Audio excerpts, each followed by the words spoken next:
les éléments clés qu'il faut retenir par rapport à notre pays, c'est que, il y a un principe qui nous semble être important, qui a souvent conduit à des tensions avec nos voisins et avec nos partenaires.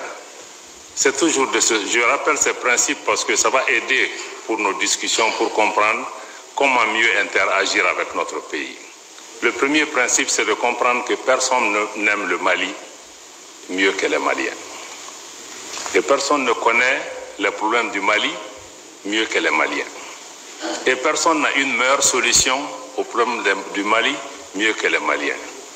Ça ne veut pas dire que les Maliens sont arrogants, mais ça veut dire seulement que les autres qui viennent nous aider doivent prendre le temps de parler avec nous, de nous comprendre et d'identifier la meilleure manière de pouvoir contribuer à une solution. Donc je crois que ça me semble être important. Il est important aussi de retenir que tout ce qui se fera au Mali doit se faire avec les Maliens, en accord avec les Maliens, avec la contribution des Maliens, et nous n'accepterons rien qui puisse se faire sans les Maliens ou contre les Maliens. Je crois que ça me semble être aussi une donnée importante qu'il faut retenir. Et dans le cadre de nos rapports aussi avec nos partenaires, il est important de comprendre que le Mali nouveau n'acceptera pas aussi qu'on puisse nous imposer des agendas, qu'on puisse nous imposer notre propre agenda, nos priorités, qu'on puisse nous imposer des dictats. Naturellement, cela va avec un prix à payer. Et ce qui est nouveau au Mali, c'est que notre pays, notre gouvernement est désormais prêt à dire non quand nous estimons que l'aide ou l'assistance ou le partenariat qui nous sont proposés ne sont pas en ligne avec notre propre vision du Mali. Je crois qu'il est important qu'on le comprenne parce que pendant longtemps, on a remarqué que pratiquement le Mali accompagnait les partenaires au Mali. Maintenant, je crois que nous voudrions que le logiciel change pour que les partenaires comprennent que c'est le Mali qui sera dans le lead avec le prix que cela nécessite à payer, mais que ceux qui veulent travailler dans le cadre de cette vision et de ces principes sont les bienvenus. Je crois que ceux qui ne veulent pas travailler dans ce cadre aussi. Donc c'est vous dire juste qu'on se comprenne avant d'entrer dans les discussions, que ça sera vraiment le concept parce que certains veulent nous coller des stéréotypes pour dire que le Mali veut se fermer, le Mali est isolé, le Mali ne veut pas travailler avec les gens. Non, c'est que les choses ont changé seulement, mais je crois que c'est vraiment une nouvelle vision. Nous voulons travailler avec les partenaires, nous voulons travailler avec tous nos partenaires occidentaux, de l'Est, de l'Ouest, du Nord et du Sud. Nous le ferons dans le cadre d'avantages comparatifs que nous pourrons tirer de ces partenariats. Mais je crois aussi qu'il est important aujourd'hui de comprendre que soutenir le Mali, travailler avec le Mali n'est pas un cadeau au Mali et aux Maliens. Je crois que ça aussi, il faut vraiment qu'on le comprenne. Les Maliens, nous avons la responsabilité première, mais ceux qui viennent aider, c'est-à-dire que tant qu'il n'y aura pas la paix et la stabilité au Mali, qui occupe une position stratégique centrale en Afrique de l'Ouest, quand quelque chose de bien se passe au Mali, ça se propage dans la région. Quand quelque chose de mauvais se passe au Mali aussi, ça va affecter. Déjà, le Mali est une mosaïque de population. Toute l'Afrique de l'Ouest est au Mali, comme le Mali est dans toute l'Afrique de l'Ouest. Donc, travailler avec le Mali, aider à ramener la démocratie au Mali, aider à ramener la paix et la stabilité au Mali, c'est un investissement que chacun de nous fera pour la paix au Mali, pour la stabilité de la région, mais aussi pour la prospérité du monde. Je crois que ceci me semble être aussi un message important que nous voudrions partager avec vous. Mais aussi, Excellences, Mesdames et Messieurs, en votre qualité de partenaire, vous êtes familier aussi de l'évolution de la situation au Mali que je viens de décrire. Vous savez mieux que quiconque que depuis mai 2021 à ce jour, il y a une nouvelle trajectoire politique dans notre pays. Dans ce contexte, le Mali a décidé de prendre en main son destin et de compter d'abord et avant tout sur lui-même pour relever les défis auxquels nous sommes confrontés. Des efforts importants sont consentis par l'État malien, malgré un environnement économique difficile, afin d'allouer des ressources budgétaires conséquentes pour financer les priorités de la transition. Le gouvernement de la transition, depuis sa mise en place le 11 juin 2021, s'attelle à mettre en œuvre de façon diligente et efficiente son programme d'action qui a été adopté par le Conseil national de transition le 2 août 2021. Dans le cadre de la mise en œuvre de ce programme d'action, le gouvernement du Mali, conformément à ses engagements, a redynamisé le dialogue politique avec toutes les forces vives de la nation afin de renforcer l'inclusivité du processus de transition, mais aussi d'assurer la plus large participation de tous les acteurs au processus électoral. Ainsi, les autorités de la transition, tirant les leçons de l'instabilité des institutions au Mali au cours des dernières décennies, pour ne citer que ça, ont jeté les bases des réformes substantielles, notamment celles qui garantissent des élections crédibles, inclusives, transparentes et apaisées, par la mise en place d'une autorité indépendante de gestion des élections, mise en place à la faveur de la nouvelle loi électorale. Ces réformes visent à épargner au Mali de nouvelles crises pré- ou post-électorales ou d'autres ruptures constitutionnelles aux conséquences imprévisibles. Parallèlement, je souligne que l'une des priorités majeures du gouvernement de transition reste l'organisation d'élections libres, transparentes et crédibles en vue d'un retour à un ordre constitutionnel apaisé et sécurisé dans un délai de 24 mois, comme cela a été convenu avec la CEDEAO à compter du 26 mars de cette année. Le gouvernement a également œuvré à l'apaisement du climat social dans le pays, en consentant d'énormes efforts et sacrifices financiers pour améliorer les conditions de vie et de travail des Maliens.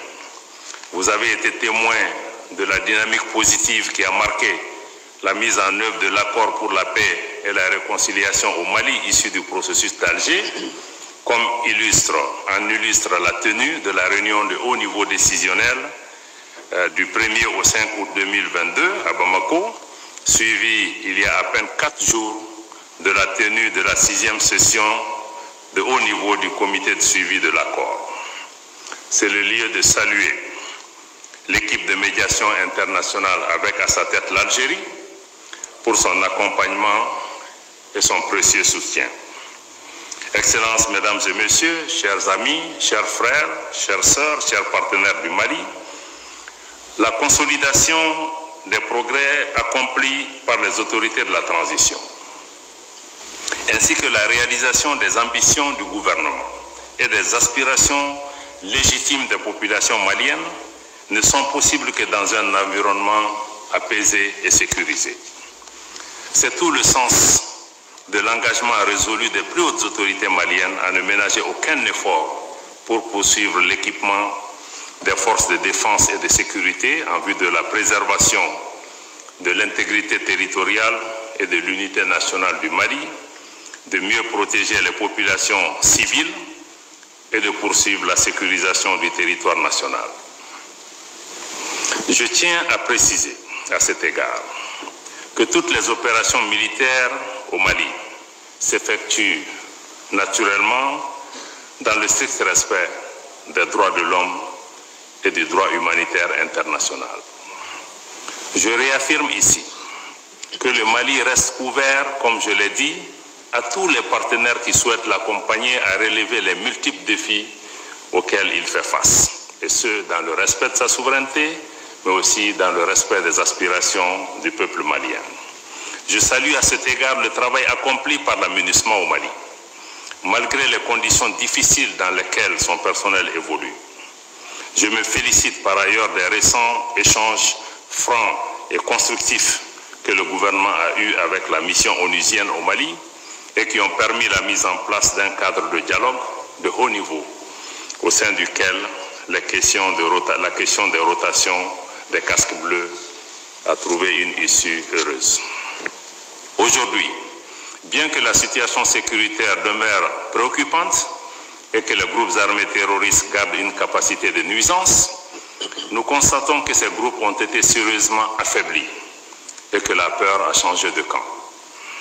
En effet, grâce aux actions offensives menées, nos forces armées ont remporté des victoires décisives contre les groupes obscurantistes.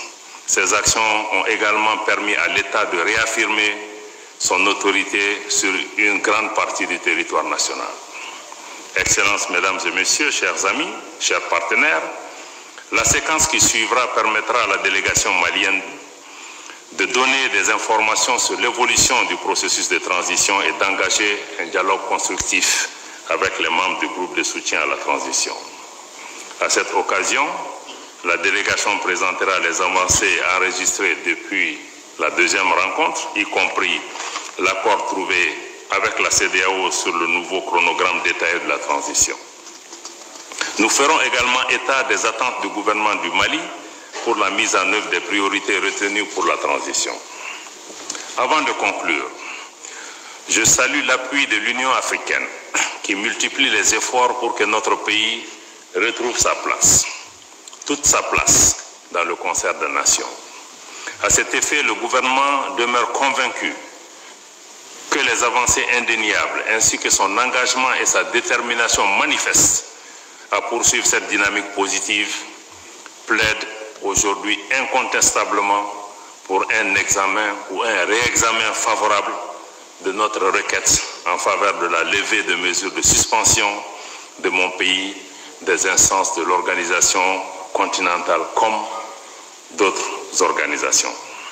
Dans ce contexte, je me félicite de la dynamique positive enclenchée avec la CEDEAO et je saisis cette occasion pour exprimer notre profonde gratitude à la conférence des chefs d'État et de gouvernement de la CEDEAO pour ses efforts ayant abouti à la levée des sanctions économiques et financières contre le Mali. À cet égard, je remercie le médiateur de la CEDEAO, son Excellence, le Dr Goodluck Ebele Jonathan, pour son action, sa patience et son approche constructive qui ont abouti à ce résultat. Aussi, j'adresse nos félicitations à la nouvelle équipe de la commission de la CEDEAO avec à sa tête le Dr Oumar Aliou Touré. Le Mali réitère sa disponibilité et son engagement à travailler avec cette équipe pour la réussite de son mandat. Je me félicite de la normalisation progressive de nos relations avec notre organisation sous-régionale. Je ne peux cependant passer sous silence les entraves que constitue le maintien des mesures de suspension et de sanctions ciblées contre le Mali. Le gouvernement du Mali demande la levée de ces mesures afin de favoriser une pleine coopération avec tous les partenaires indispensables à la conduite sereine et effective du processus de transition. Pour terminer, parce que je sais que j'ai été très long, je renouvelle nos prières ardentes à la mémoire de toutes les victimes de cette crise. Victimes civiles comme militaires, victimes étrangères comme maliennes, tombées sur le champ d'honneur au Mali. Je voudrais en particulier associer à ces hommages les forces de défense et de sécurité de la République togolaise, comme les populations togolaises qui ont été récemment affectées par des attentats terroristes. Je voudrais à cette occasion exprimer au président de la République togolaise et au gouvernement du Togo le soutien et la solidarité indéfectible du peuple malien. Je vous remercie.